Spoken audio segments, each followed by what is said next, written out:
오늘도 우리가 살아가는 삶의 흔적 하나하나가 우리의 인생의 집이 됩니다. 그렇게 매 순간 소홀히 대할 순간은 우리에게 존재하지 않습니다. 순간순간이 아주 소중하고 순간순간 우리가 어떤 마음, 생각을 품고 행동하고 살아가느냐는 곧 우리의 인생이 됩니다. 순간순간마다 우리의 존재 안에 거하시며 우리에게 말씀하시며 우리를 다스리시고 당신의 거룩한 나라, 당신의 선한 뜻을 우리 안에 품고 오늘도 살아가기를 원합니다. 주여, 말씀 안에 연결되어 우리의 존재를 보고 내 인생을 바라보며 또 내가 발딛고 살아가는 삶의 터전 가운데 하나님의 선한 뜻을 새겨가는 복된 자로 오늘도 살아가게 하옵소서. 주여, 말씀하옵소서. 우리가 듣겠습니다. 주 예수 그리스도 이름으로 기도합니다. 아멘. 오늘 우리에게 주시는 기록된 하나님 말씀은 예레미야 27장입니다. 27장 12절부터 22절까지 말씀입니다. 어제 1절에서 11절 말씀은 예레미야가 온 나라가 바벨론을 섬기게 될 것에 대해 예언하였습니다. 그렇습니다. 남유다의 생존은 바벨론을 향하여 저항하고 대항하고 싸우는 것이 아니라 항복하는 겁니다. 그러니까 여러분, 이 대목만 딱 떼서 보자면 우리는 하나님이 이해가 안 돼요. 그러니까 성경은 늘 맥락이 있습니다. 그러니까 진공 상태로 존재하는 말씀이 아니에요. 그냥 이 구절만 딱 떼가지고 보자면 무엇이야? 하나님의 백성인 이스라엘을 바벨론이 지배한다고, 통치한다고, 멸망시킨다고, 포로로 끌려간다고 이 반문이 딱 드는데 예레미야 전체의 맥락과 이스라엘의 구약의 역사의 맥락을 가만히 보면 그렇게 말씀하신 배경이 분명히 존재하는 거죠. 그 맥락 속에서 하나님은 이스라엘 백성을 바벨론에게 맡겨버린 거예요. 이유가 있어요. 이유가.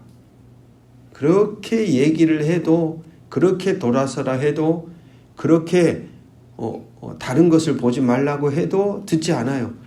그러니까 어느 순간이 되니까 하나님이 그래, 너네들 이번에는 아예 내가 보내겠다는 거죠. 오늘 이어지는 본문 12절에서 22절 말씀에서는 예레미야는 이제 온 나라가 아니라 남유다, 특별히 시드기야 왕은 남유다의 마지막 왕이라고 제가 말씀드렸죠. 마지막 왕이에요. 이제 거의 끝자락이에요. 이제 끝나요. 주전 586년이 되면 완전히 남유다가 멸망하거든요. 바벨론에 의해서. 이제 그 남유다 왕이었던 시드기야 왕에게 좀 더 구체적으로 명하는 겁니다. 바벨론을 섬기십시오. 바벨론 왕이 매개하는 멍에를 짊어지는 것이 살 수 있는 유일한 길입니다. 멍에라는 것은 바벨론의 지배를 상징하고, 그렇기에 바벨론에 반대하여 동맹을 맺거나 바벨론에 대해 저항하는 것은 정말로 진짜 죽는 지름길입니다 라고 말하는 것이죠. 그러니까 죽는 것처럼 보이는 행동이 사는 것이고, 살고자 행하는 일이 실제 죽음을 재촉하는 길이 된다라는 것을 예레미야는 말하고 있습니다. 하지만 예레미야의 소리만 있는 게 아니었습니다. 오늘 말씀을 보니까 현실을 제대로 보지 못하도록, 바른 판단을 하지 못하도록 하나님의 이름으로 거짓을 말하는 자들이 있어요. 14절, 15절 한번 보십시오. 14절, 15절. 우리 같이 한번 읽어보겠습니다. 시작. 그러므로 당신들은 바벨론의 왕을 섬기게 되지 아니하리라 하는 선지자의 말을 듣지 마소서. 그들은 거짓을 예언함이니이다. 이는 여호와의 말씀이니라. 내가 그들을 보내지 아니하였거늘 그들이 내 이름으로 거짓을 예언하니 내가 너희를 몰아내리니 너희와 너희에게 예언하는 선지자들이 멸망하리라. 아멘. 분명히 예레미야는 뭐라고 얘기했어요? 바벨론에 의해서 멸망합니다. 바벨론을 섬겨야 삽니다. 이렇게 예레미야는 하나님의 말씀을 받아서 열심히 전하고 있는데 다른 사람들이 또 있어요. 그들도 선지자라 불리잖아요. 근데 그들이 바벨론의 왕에게 가서 얘기하는 거예요. 멸망하지 않습니다. 죽지 않습니다. 무너지지 않습니다. 이런 이야기를 한다는 거예요. 여러분 무슨 말이에요? 분별함이 필요한 거예요. 뭐가 옳은지를 분별해야 돼요. 하나님 백성들, 성도들에게 필요한 건 분별이에요. 도대체 뭘까? 무엇이 하나님의 뜻일까? 무엇이 하나님이 우리에게 원하는 걸까? 이걸 바로 들을 수 있는 귀, 바른 관계가 우리에게 너무나도 필요하다는 거죠. 분명 겉으로는 하나님의 이름으로, 예수님의 이름으로 말합니다. 그러나 보십시오. 오늘 이 시대에도 교회 안에서 선포되어지는 수많은 하나님의 설교들, 메시지들이 다 하나님의 뜻인가요? 하나님의 말씀인가요? 하나님의 마음에 합당한 외침입니까? 오늘 이 시대의 성도들을 향한 정말 하나님의 선언인가요? 그건 아니에요. 말씀을 듣는 이들에게, 그리고 말씀을 전하고자 하는 이들에게는 이게 하나님의 뜻일까? 오늘 이 시대를 살아가는 성도들에게 정말 하나님이 듣기 원하시는 말씀일까? 또 성도들은 이게 과연 나에게 오늘 하나님이 주시는 선한 뜻일까를 분별하는 마음이 우리에겐 필요하다는 것이죠. 이처럼 어마무시한 하나님을 무시하는 사악한 자들이 하나님의 종으로, 하나님의 사람으로 자칭 많은 사람들을 엉뚱한 길로 유혹하고 있었다라는 사실을 우리는 기억해야 합니다. 이제 예레미야 쭉 읽어보면 계속 나와요. 이제 구체적으로 아예. 그래서 예레미야를 향하여 손가락질하고, 여러분 누구 소리가 더 달달했겠어요? 누구 소리가? 무너지지 않는다라는 소리가 더 달달했겠죠. 만약 예를 들어 일제 통치 치하에 식민지 살이를 한참 하고 있는데 곧 해방될 겁니다 라는 소리가 더 달달해요? 아니면 계속 우리의 고난은 지속될 겁니다, 하나님의 때가 아직 멀었습니다 라는 소리가 더 달달해요? 당연히 빠른 해방을 얘기하는 소리가 더 달달했겠죠. 그러니까 거짓 예언자들의 소리가 더 수용하기가 쉬웠단 말입니다. 27장 16절을 보시면 내가 또 제사장들과 그 모든 백성에게 전하여 이르되 여호와께서 이와 같이 말씀하시기를 보라, 여호와의 성전의 기구를 이제 바벨론에서 속히 돌려오리라고 너희에게 예언하는 선지자들의 말을 듣지 말라. 이는 그들이 거짓을 예언함이니라. 16절은 우리에게 한 가지 중요한 사실을 말해주죠. 실제로 주전 597년에 성전 기구들 중 일부가 바벨론으로 옮겨집니다. 그러니까 여러분 포로로 끌려간, 바벨론에 의해서 포로로 끌려간 것은 한 번에 걸쳐 일어난 게 아니라요. 1차, 2차, 3차에 걸쳐서 일어나요. 멸망하기 전에 1차가 바로 597년에 바벨론이 와가지고 성전 기구들 중 일부를 다 가져갔어요. 그 이야기를 하는 것이죠.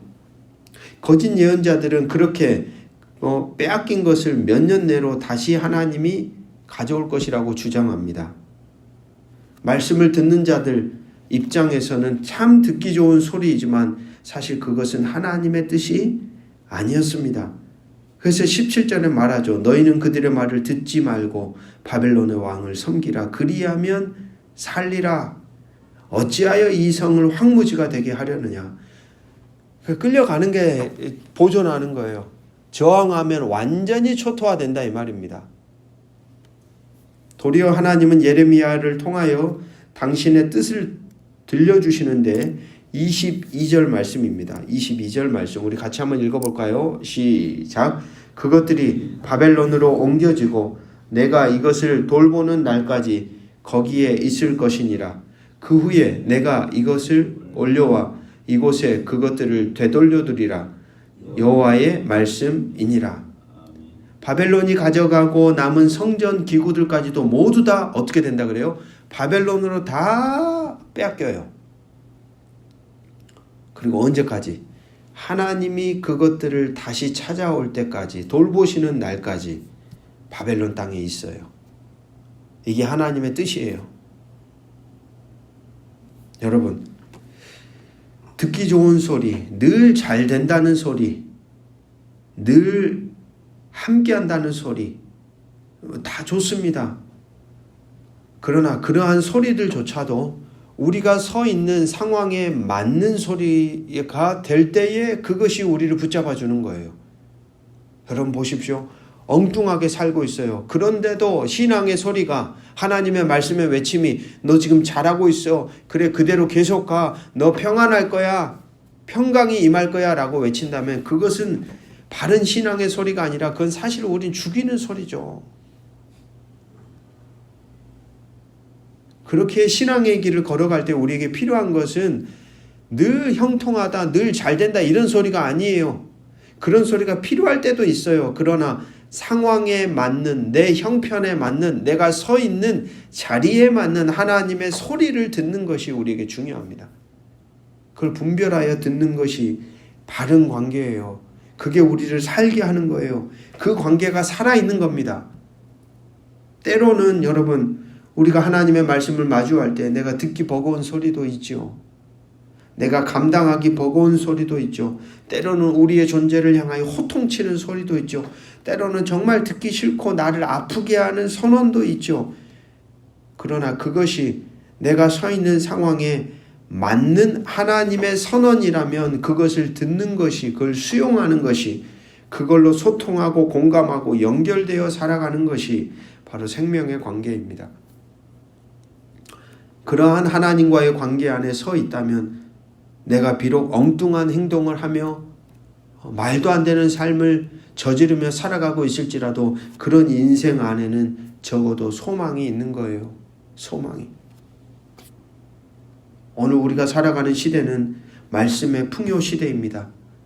유튜브만 틀어보아도 TV만 켜보아도 여기저기에서 하나님의 말씀을 대언하는 이들의 외침이 곳곳마다 차고 넘치죠. 정말 필요한 것은 말씀을 바르게 읽고 보고 듣고 해석하고 적용하여 응답하는 관계 안에 서는 것입니다. 나에게 들려주실 때 가감없이 그대로 들을 수 있는 사람들, 들려주실 때 내 존재가 되돌아설 수 있는 사람들, 들려주실 때 하나님이 말씀하시는 하나님을 신뢰하며 순종하는 사람들, 듣게 하실 때 바르게 분별하며 하나님의 뜻을 깨닫는 사람들. 여러분, 오늘 우리의 인생이 바로 그러한 존재로 하나님과 바른 관계를 맺으며 응답하며 살아가는 복된 하루가 되시기를 주의 이름으로 축복합니다.